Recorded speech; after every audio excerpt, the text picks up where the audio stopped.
Magandang araw sa lahat. Ako si Ofelia Elena C. Palabrica at ang kasama ko sa report na ito ay si Reka Panibarat. Ang aming pag-uulat ngayon ay pumapatungkol sa sining at kultura ng aklan.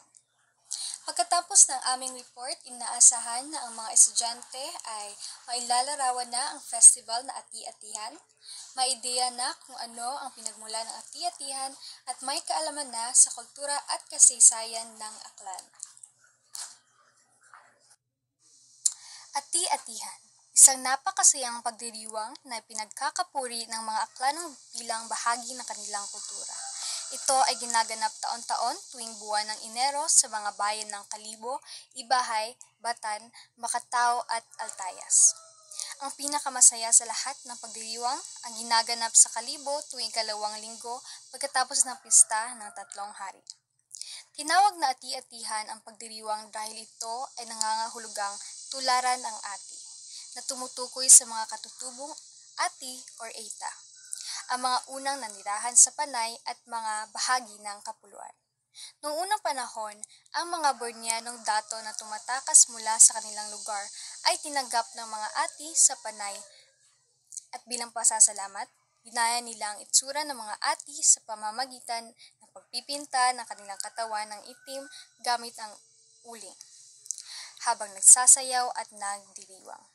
Kaya ang pista ay na pinangalanang Ati-Atihan bilang pagunita sa pagkakaibigan at pakikipagkapwa sa mga ati. Sa paglipas ng panahon, ito ay naging isang relihiyosong pagdiriwang na nagpapakita ng debosyon kay Santo Niño kung saan may parade, sayawan at tugtog ng tambol na sinasabayan ng sigaw na hala bira. Malaya ang bawat isa sa pagpili ng kasuotan. At mula bata hanggang matanda, mayaman at mahirap, may pinag-aralan or wala, lahat ay makikitang nakikipagsaya sa gitna ng kalye. Sa tuwing nagkakasalubong ang bawat pangkat, sila ay sumisigaw ng Viva kay Senyor Santo Niño, habang iba naman ay sumasagot ng Viva. Ang pagdiriwang ay nagiging kumpleto lamang kapag ang nagsisipagdiwang ay nakapasok na sa simbahan at nakahalik sa imahen ng Santo Niño sa altar at mahaplos ito. Ang pinakamahalagang bahagi ng pagdiriwang ay ang prosesyon na karaniwang nagsisimula sa ganap na ika-5 ng hapon sa huling araw ng pagdiriwang. Ang karamihan ay nagdadala ng sulo mula sa simbahan hanggang malibot nila ang bayan. Pagkatapos sila ay babalik sa simbahan kung saan humahalik muna sila sa Santo Niño bago umuwi sa kani-kanilang bahay na masaya ang kalooban at parang hindi nararamdaman ang pagod sa mahabang araw ng pakikipagsaya sa kakaibang pagdiriwang na ito. Ang prosesyon sa Ati-Atihan ay may malaking kahalagahan bilang simbolo ng pananampalataya at debosyon kay Santo Niño.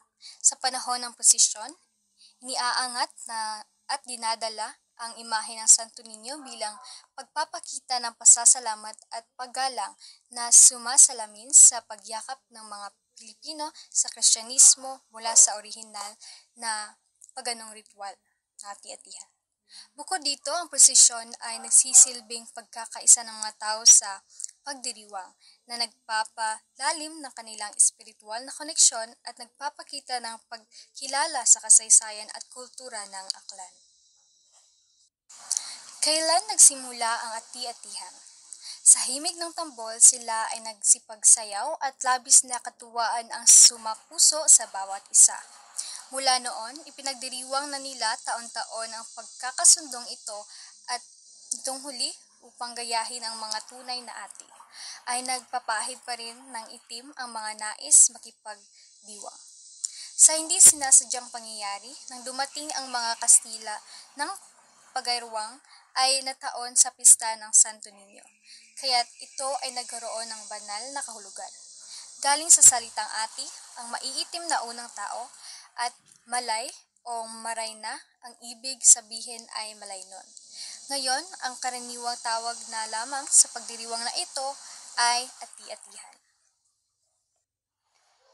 Ang isa pang bersyon ay nagsasabi tungkol sa kampana ng Madianos na natanggap ng Kura Paroko galing sa isang napakagandang babae sa tabing dagat.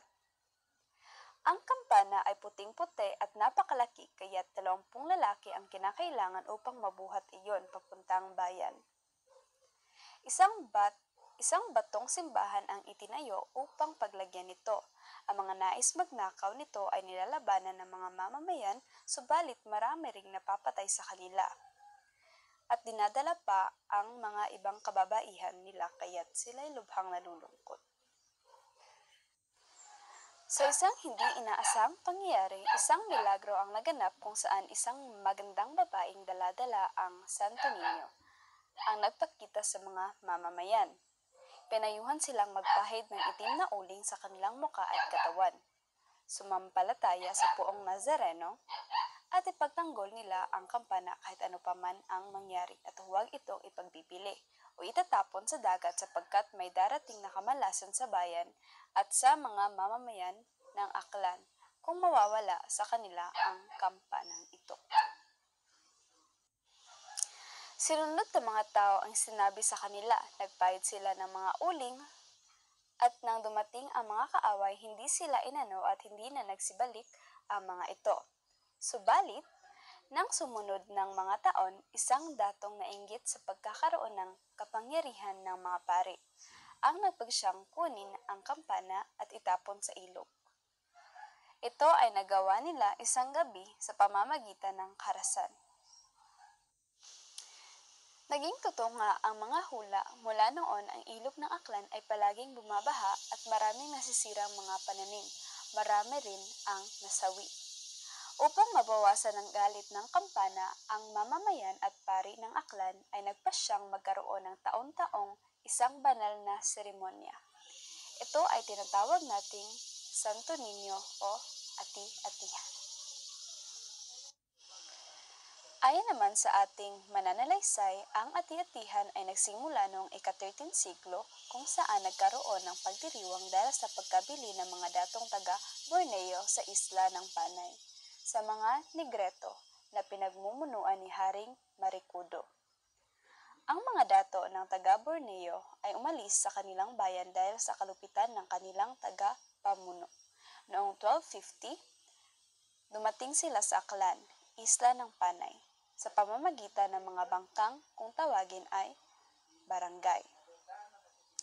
Nais na makipagkaibigan ng mga dato sa mga Negreto at manirahan ng tahimik kasama sila, kaya't ipinatawag ni Marikudo ang lahat para sa isang pagdiriwang.